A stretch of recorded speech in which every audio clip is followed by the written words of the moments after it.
Welcome to Workout Wednesday, week 44. This week we're going to be developing a customer lifetime value by quarter. I was looking for a challenge to do this week, and while I was doing that, I came across the draft that Luke had put together for the Tableau challenge for this week, and thought, man, that would be really interesting to do in Power BI. And the approach for Power BI is actually different, quite a bit different than how you would do this in Tableau. And so with that, I think this will be a really fun challenge for us. It will be a very challenging challenge for us. There are a lot of really tough calculations to do. But in my efforts to rebuild this, I learned a heck of a lot about DAX, a heck of a lot about calculation functions, a heck of a lot about how to handle tables and how to do basically aggregation of data kind of on the fly in a custom way. So this is a great crash course in some DAX functionality, and hope you guys enjoy the challenge. All right, first thing we should do, let's go ahead and open our data.world link that you'll find in the blog post for the data set. Let's go ahead and look. Once you get there, make sure you navigate to the sample superstore here. Make sure you go open with Power BI, click on this, and then you'll see the credentials that we have to enter in. So the owner, dataset ID, and query. What we'll be doing is we'll be going back here to get data. We'll be getting that from the data.world source here. So let's type in data.world.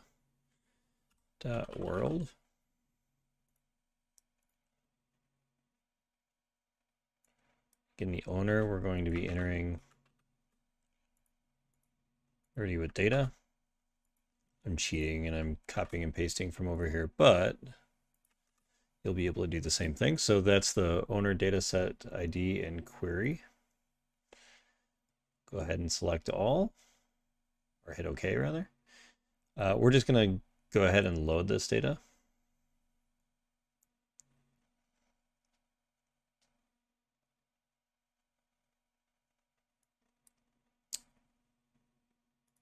And we're ready to go. Let's go ahead and get started.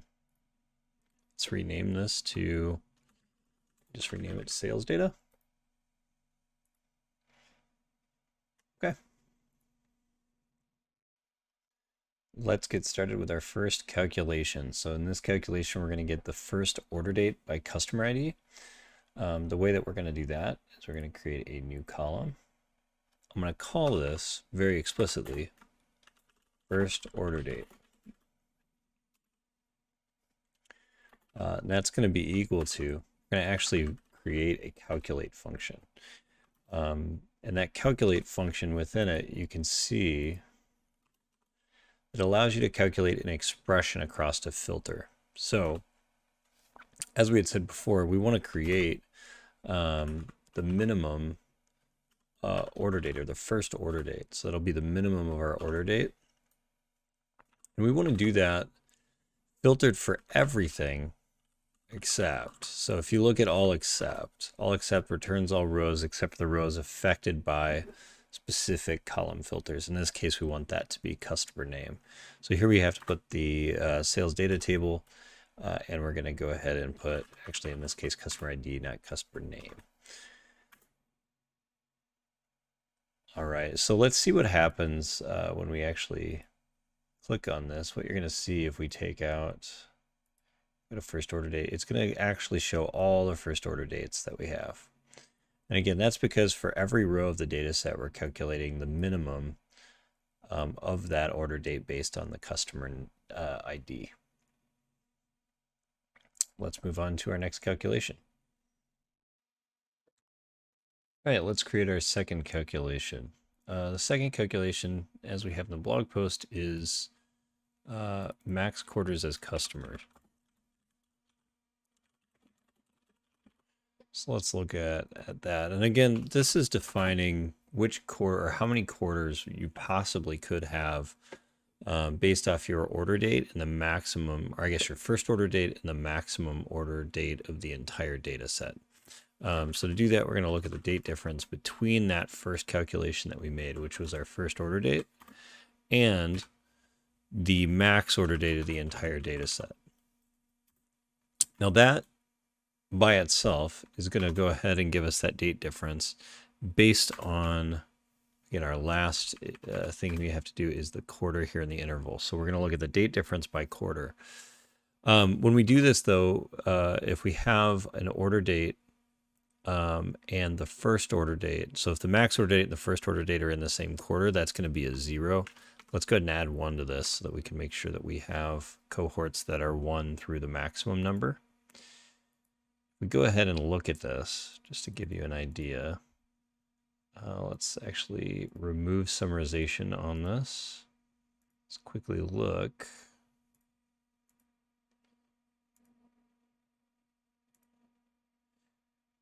And you can see here that we have the different possible quarters that you could have and the sum of the sales across those quarters.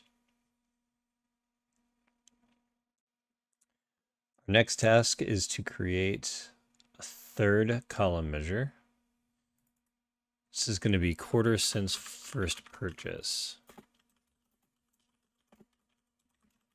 And this one's actually relatively straightforward. So this is looking at every order date in the data set. So again, let's go ahead and use the date difference that we have.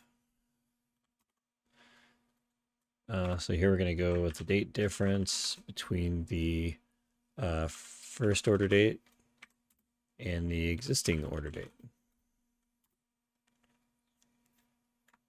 And then we'll add 1, again, for the same reason as we did this before, right? If we had the first order date and the current order date in the same quarter, we would have them at 0. And so we want to make sure we add 1. Again, the interval here, we want to put quarter. I always forget to do that. So let's go ahead and hit enter. And now if we were to break down, same thing as before. Let's remove the summarization here. Let's make sure we're looking at a matrix. Let's pull the quarters since the first purchase, and we'll pull the sales. So when we were looking at calculation 2, we were looking at the sum of the sales across the maximum amount of quarters that a customer could have. Call that their segment, right? We're going to put them in a cohort, which is the maximum number of quarters that they could have been a customer.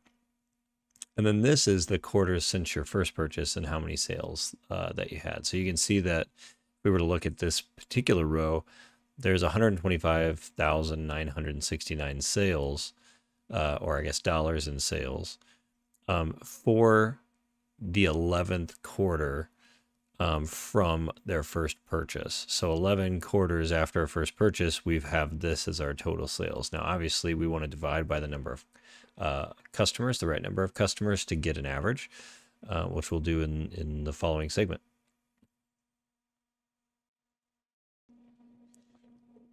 All right, as promised, let's go ahead and start to calculate the customers that we would calculate these sales over to get an average customer value for these quarters. So again, a couple things to think about, right? We've got 2 values we're working with here. We have this quarter since first purchase, and that quarter since first purchase are the quarters from any order date against a first purchase. And then we have max quarters as customers, which is dependent upon your first order and the maximum order of the entire data set. You only have a certain amount of quarters that you can aggregate your value into. So if you put those values on a chart here and against sales, right, you can see that for the quarter since purchase of 16, which is the biggest amount of quarters that you can have, the only people that can have that are people that have a max number of quarters of 16. However, quarters 15, so the 15th quarter of value, can be attained by 2 groups. The group that has the max quarter of 15 and the group that has the max quarter of 16. And with 14, it's those with the max quarter of 14 and above. You'll see a theme going on here, right? We're going to be looking for the customers where their quarter since purchase, their value the people that we would include in this, or the customer names, have to be greater than, so their max quarters as customers has to be greater than or equal to the quarters since their first purchase. So let's create that calculation. This calculation might be a little bit difficult. This is one of the tougher ones that we'll have to do. Oops, scratch that. You don't want to create a column measure. We want to create a measure. And anytime you're really aggregating data over an expression, I typically start with calculate. Calculate is the thing that you typically use, especially if you're going to be working with conditions. So here what we're going to do is we're going to do the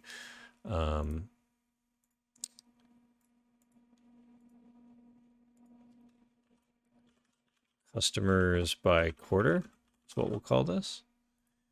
And as I mentioned, we're going to create a calculate function. And in that calculate function, you can see we have an expression and a filter. So the expression is we want to get the count of the customers, right? So we need to use distinct count of the customer ID. Okay. And now we need to create a filter by which we're going to calculate this data. And one of the things that we could do is with the filter function here, you actually have a table and a filter expression. And right now, the table that we need, really this expression over, is just a table of two values, right? And so for the filter, our table can literally be two columns here. So let's create all the values, right? And we want all the values. We don't want to really be restricted in the max quarters as customers by the rows that exist here. We want to kind of extrapolate out all of the values for max quarters as a customer and the quarters since first purchase. And then once we have that table, actually for the sake of spacing, do this. And once we have that, right, we want to do that where, again, the max quarter is greater than or equal to not just the quarter since first purchase, but the value that we're looking at in the table, right? Because the table itself is going to be organized by the quarters since the first purchase. So when we do that,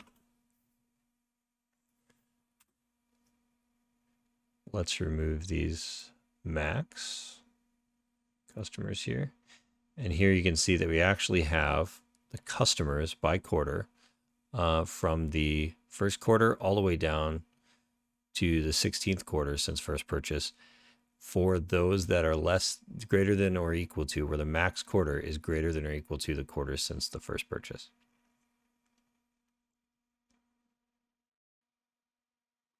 All right, next let's go ahead and create the average quarterly value. This is really simple. This is just the sum of the sales here divided by the customers by quarter. So let's create that measure.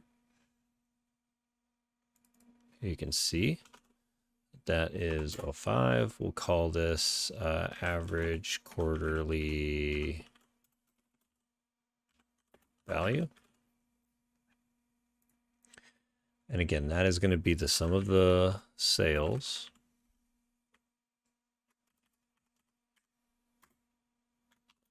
divided by customers by quarter.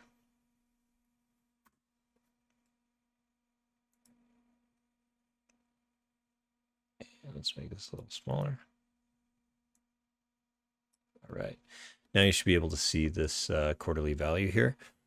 Now, one thing you're going to notice, if you aggregate all of these average quarterly values here, you're going to see that that aggregation is not equal to the actual aggregation of the sum of the individual values of these items.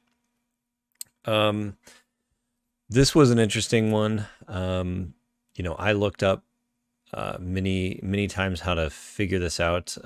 Essentially what's happening is it's trying to aggregate a ratio here. And the reason that it's not working is it's not sure when it's aggregating which sum of sales against which aggregation of customers by quarter to really aggregate for. I'm not sure exactly what's being calculated, but I know that it's confused as to how to do that.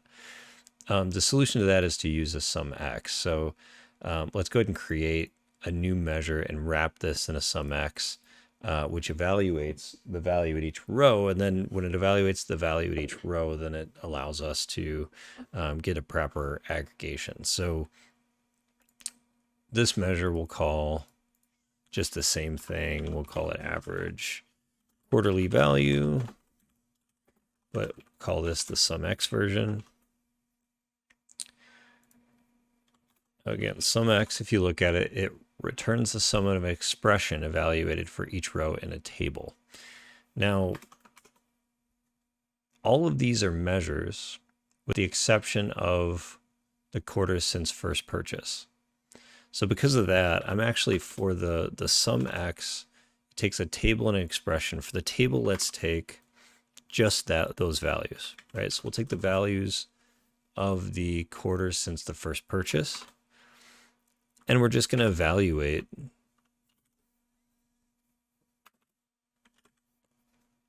our average quarterly value over that. And then if you were to put these two next to each other,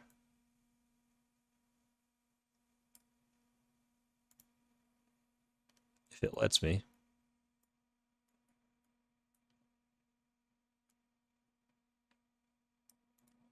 goodness. There we go.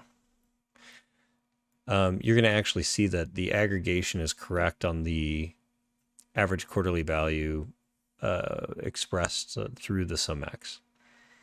So sometimes you have to, especially if things don't aggregate correctly, you can create a expression using sum x over the dimensions by which you're kind of creating your view. In this case, this view is being created by the quarters since first purchase, and then that aggregates correctly.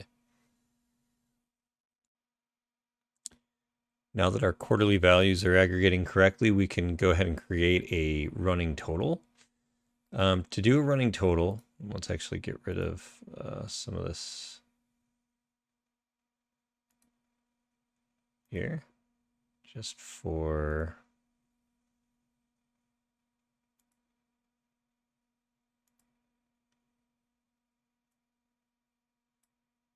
our sake. Okay. So to create a running total, we'll create a new measure. We're just going to call this running quarterly value. And we're going to set that equal to, again, a calculate function, because we're going to be calculating a expression over a filter here. So we're going to calculate the average quarterly value. Again, we're going to use sum x, because if we don't, we're not going to get the aggregated values correctly as we go across these rows. What we'll do here is we're going to create a calculation where our quarters since first purchase are actually less than or equal to the value by which we're at in the table. And that's always going to be the selected value of that value in the table. And so what we're essentially saying here is, you know, hey, give me the sum of these values for all of these quarters that are less than or equal to the quarter that we're on when we're evaluating the expression. And when we do that, you're going to see that now what we're getting is the aggregated quarterly value all the way up until the end here. And then to fill out the chart, if you remember looking at the chart, we had these totals, right? These are the totals that you'll see in the chart. They're made up of two components, right? One is the average quarterly value, and then the other is really the difference between the running total and the average quarterly value. So just for the chart, you know, we're going to create a calculation that's the difference between those two. So in this case, we're going to do the 08, and we're going to call this running quarterly value previous, because that calculation is actually the previous quarter or the previous quarter's value for the running total. So we're just going to take the running quarterly total, and we're going to subtract out quarterly incremental value, which is the average quarterly value here on the sum x. And then we'll add that in here. And again, let's take out some of sales so that we can see this. You'll see that there are no incremental sales in the first quarter, which is correct. And then as we go through here, you'll see the different values for the basically the previous period of running quarterly value. So here you can see 68604, 68604, down here 2145, 2145, right? It's referencing the previous value, which is really just a subtraction of the running total value and the incremental value for that quarter. Let's go ahead and create our visual. It's just going to be a stacked bar chart, a column chart in this case. It's going to be 8 and 6 across these. So this is essentially, sorry, 8 and 6 is not maybe the clearest thing.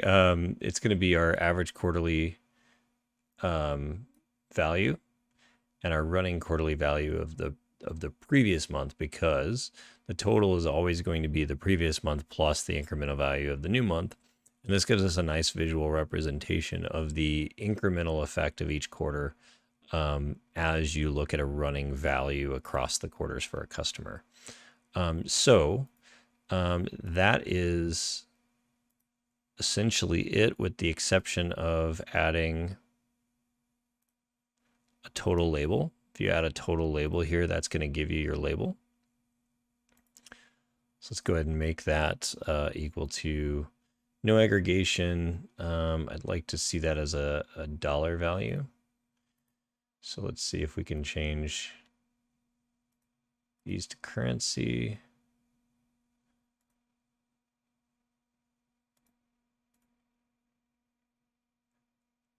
And decimal places will go 0.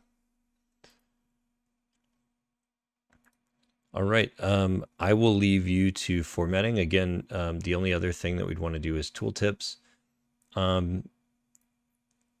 You know, I'm going to also, for the sake of our tooltips, just put quarters since first purchase for this value.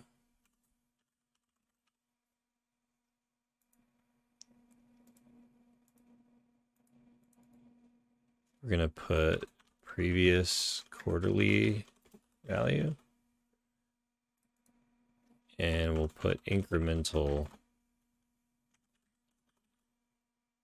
quarterly value in here. And you can see that basically we've got both values here. You can see the incremental value is 283 and the total is 3353. Again, I'll be working in the tooltips here on the formatting. To make sure that these tooltips don't have very long decimal places, you can actually just go into the measures themselves. I set this to currency and I set it to 2. I set the running quarterly value for previous to currency 2 as well, currency in 2 decimal places. A couple of formatting things. Let's, on the x-axis, make this categorical. And then going back to the visualization, let's sort that value by quarters since first purchase. And we're going to sort this by ascending. So this will take us 1 through 16.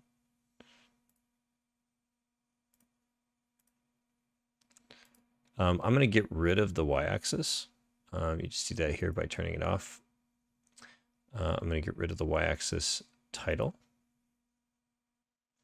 Oh, one thing I forgot to do was to set the colors. So let's go ahead and set the colors here. So what I'm going to do, I'll set the colors as we had them in the blog post. So the incremental value you want to set here in our columns.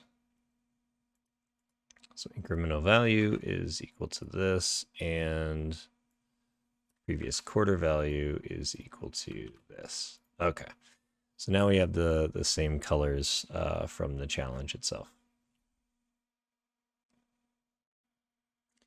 After some final formatting, we end up with this chart for our customer lifetime value by quarter. I hope you guys learned a lot in the challenge this week, and I look forward to sharing another challenge with you in the future. Thanks so much, guys. Have a good one.